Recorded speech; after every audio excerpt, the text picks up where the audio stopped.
Our scientists and partners just published a new study about wildlife corridors, and it's a perfect example of how science can translate directly into conservation. We want to build a climate adaptation corridor for wildlife across the southwest of Costa Rica, from the lowlands of the Osa Peninsula to the mountains of La Amistad National Park. Between these three national parks is an area where animals need to be able to move. But the question is, can they? This study was to figure that out. So the first part was a lot of modelling. Where might the corridors be for animals to travel upslope and reach the Talamanca Mountains, where we've got a much cooler climate and a big national park there. We can do that using satellite imagery and data layers of human disturbance index, and we can make some calculations or predictions of where we expect movement to be, but then also layer that with real ground truth data. That means the team took on the enormous task of setting 330 camera traps across the landscape.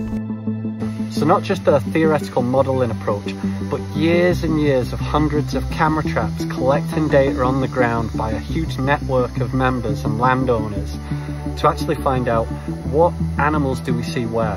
The cameras saw a lot of animals, and the study highlighted some of the more common generalist species that were indeed using the corridors, animals like collared peccaries. And you can see in this map where the animals were detected by camera traps. For example, here's spotted pacas and great curassows.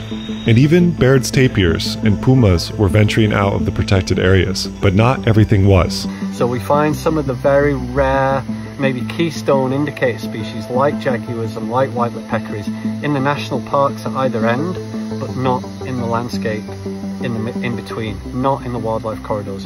The reason that's really important is there are corridors that we can map out and they look viable, but when we ground truth it, we're not actually seeing some of the species that we want to be able to move from A to B actually doing so. So it means that we're going to have to do more active conservation work around whether it be habitat restoration to actually improve the health of that corridor in between, or we might even need to help some of those species by actively rewilding them. So taking some individuals and moving them to national parks where they were previously and haven't been seen for maybe 40, 50 years. So this is what science in the tropics is about. Doing some great modeling, collecting some data to ground truth things, and then use that as a strategy to tell us what we should do next for conservation. And that's why I'm really excited and proud of this paper.